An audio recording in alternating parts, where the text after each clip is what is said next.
Okay, guys. Let's talk about the Formula One news. Just a few days before the season starts in Melbourne, the Ferrari drivers are sharing what they think will happen this year. Lewis Hamilton feels really positive about how the Ferrari car is doing. He tried to ask McLaren and Mercedes how their testing went, but he didn't get much useful info from them. People were definitely hiding how good their cars really are during testing in Bahrain. But Charles Leclerc puts another team in the mix, saying they're ahead of Ferrari right now.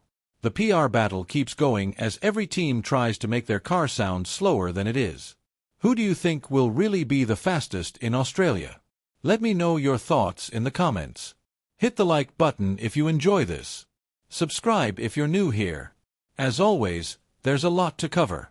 We're going to start with all the drama happening in the Middle East right now. They have officially postponed the World Endurance Championship race in Qatar. The important thing is that this race was planned for March 26th to 28th. That's still a few weeks away, but because of all the questions about logistics, safety, and the changing geopolitical situation in that area, they decided to delay it. This is an FIA championship, and they've got about 3 or 4 weeks before the first race in Bahrain in early April. So it's starting to look possible that the races in the Middle East this season might not happen at all or might get changed a lot. I wouldn't say it's more likely than not right now, but Formula One is definitely thinking about backup plans.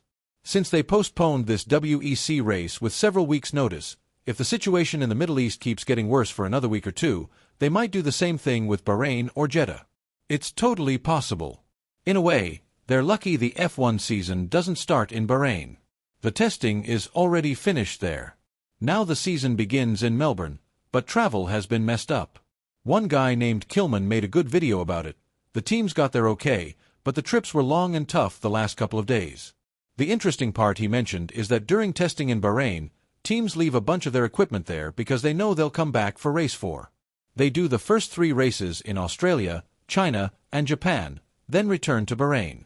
So they have to pick up that stuff at some point. The situation keeps changing, but F1 will be making backup plans. Because of this, the first rounds of the WEC season will now start in Imola, but it won't take the original dates since Imola was already on the calendar anyway. This is people asking if Formula One might go back to Imola too. That's the rumor right now. If Bahrain and Jeddah can't happen because of the situation in the Middle East, those 2 tracks are being talked about as replacements. Portimao is coming back to the calendar in 2027, I think. They have a short-term deal. Imola has been in F1 for a long time. You could say it's maybe not perfect anymore for these modern F1 cars. It's still an amazing historic track, but it's not as good as Monza. If there's only one Italian race, that's basically why Imola got dropped. People ask why we have 3 races in the US then, especially Miami. The answer is always money. But Imola really wants to get back on the calendar, and this could be their chance if things don't get better in the Middle East. That's the update on that. Another update for Australia. This is interesting to me. With the 11th team, Cadillac, joining Formula One, they need more garage space and more people in the pit lane. So they're lowering the pit lane speed limit in Australia from 80 km per hour down to 60 km per hour. Last year, at some races like maybe Singapore and a few others, they actually raised the pit lane speed from 60 to 80 at certain places. The idea was to make racing more exciting. A slower pit lane speed makes pit stops take longer, so teams are less likely to do an extra stop. When races are close between 1-stop or 2-stop strategies, or 2-stop or 3-stop, a slower pit lane pushes teams to stay out longer and not pit again. For example, in Singapore with a 60 km per hour limit, the pit lane is so long that you pretty much have to do a 1-stop.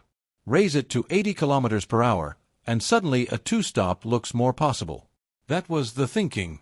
It was a trade-off. The FIA gave up a tiny bit of safety to make things more entertaining. Back in the old days with no speed limit, pit lanes were wild. Now they're going back the other way, at least in Australia, from 80 to 60. I don't know if other tracks will do the same. It probably depends on how each pit lane is built. But it's an interesting change. This looks like a fan photo of Fernando Alonso in an Aston Martin Valkyrie. And honestly, if he could drive this car this weekend, he might actually finish the race. The funny part is Aston Martin finally posted a tweet saying, "Okay, it's race week. Welcome to the weekend." They made a graphic, but it's super depressing. It's black and white, shows Stroll and Alonso sliding sideways, and says, Round 1, Australian Grand Prix. The work continues at trackside and at home. Not exactly full of hope. On their website they say, Welcome to Melbourne, and talk about F2 and other races too, but basically they admit that however this first weekend goes, it won't set the tone for the whole season. So that tells you a lot. Depending on who you ask, their plan for Melbourne changes. Are they just going to do a few laps to check the box for the rules and then wait for more spare parts in China and better reliability fixes? But if Honda and Aston Martin bring some fixes, they'll at least try them. The goal for the 3 hours of practice is to get some real testing done, since they missed a lot of that in pre-season testing.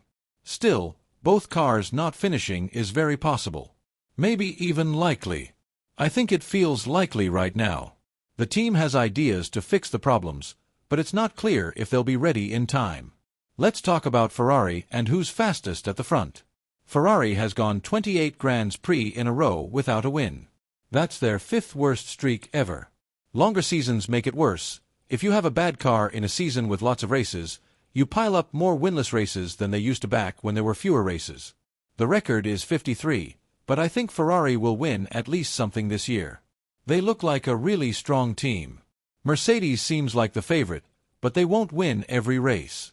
With this new rules era and cars working differently at different tracks, it's hard to guess how often Ferrari will beat Mercedes. Different track types could make a big difference at the front. It also depends a lot on energy recovery. If a track is great for saving energy and that's your team's strength, you'll be better there. On a track where you're weaker, you might lose some of that edge. So many things decide who's best any weekend. The usual advantages and disadvantages. The usual advantages and disadvantages still matter too. We know McLaren figured out something with their suspension and brake ducts the last couple of years that helps them control tire temperatures better than others.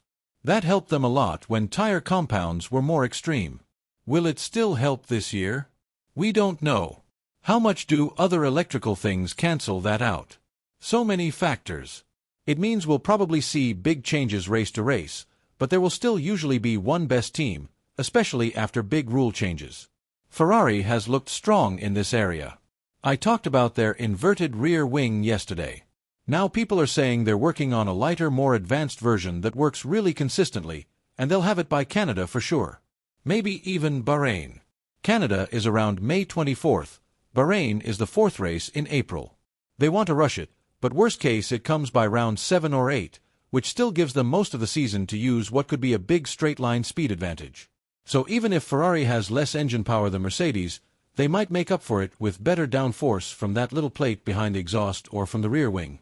So much to watch, so many things going on. Hamilton says, I've been working on the new Ferrari for 14 months. He said some cool stuff in an interview. Auto Racer talked to both Ferrari drivers before the season. When they asked Hamilton if Leclerc will beat him in Melbourne or if he'll beat Leclerc, he said, Look, I'm not really worried about that. I'm not here to fight the fans. We both want to win, and yeah, I'd love to be the one who does it, but Charles is a great driver. He's been here for 8 years. But I've been working on the 2026 car for 14 months on the simulator and with the engineers. The last car was already mostly designed when I joined, so I couldn't change much. This car has a bit of my input, and that gets me excited. So pretty much since he joined, he's been looking at plans and giving ideas on what makes a winning car.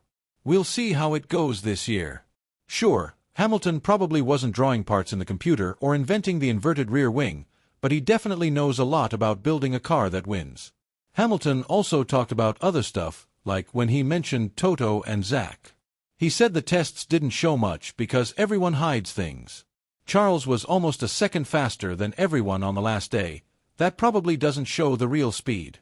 So people think Ferrari showed more than others did. Ferrari didn't show everything, but rumors say that 1 minute and 31.9 seconds was maybe only a second or so off what pole might be in Bahrain. The cars are slower this year overall, but that time isn't far from last year's quali times. It'll be close. These cars are faster on straights because DRS is basically always available, but sometimes they're slower on straights if they have no battery energy to use. It's confusing. People will make comparison graphics of last year's pole versus this year's, And on some straights this year's car will look super fast, but on others it'll look slower because they're saving battery.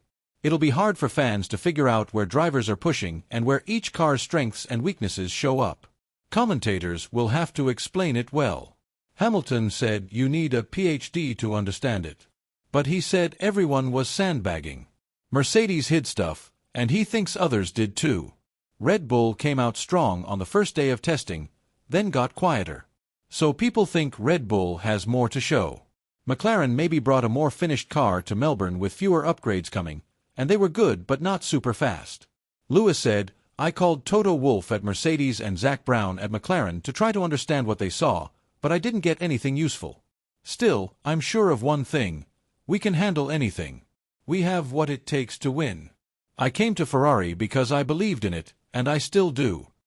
It's funny he called them like, hey Toto, how was your winter? How did the C3 tire feel when you turned the engine up? And Toto's probably thinking, Lewis, I know what you're doing. Same with Zak. These guys aren't going to spill secrets. But I respect Lewis for trying. He took that tiny chance he might learn something from his main rivals. The other big rival is Max Verstappen at Red Bull. That's the real question. Where are Red Bull and Max in all this? I'm not expecting Yuki Tsunoda to win races, but Max could, and you never count him out, especially if the top teams are as close as we think. Most people say Mercedes and Ferrari are the ones to beat, but Charles Leclerc throws in a different name. Hamilton was calling Toto and Zak, so that makes it seem like Mercedes and McLaren are the big ones. But Charles says something else. He said it would be a dream to have a Ferrari year, but it's too early to predict because we don't know how strong our rivals really are. They look well prepared. He feels the four teams that have been fighting for titles lately are pretty close. Mercedes might have a small edge, but Red Bull also seems a bit ahead.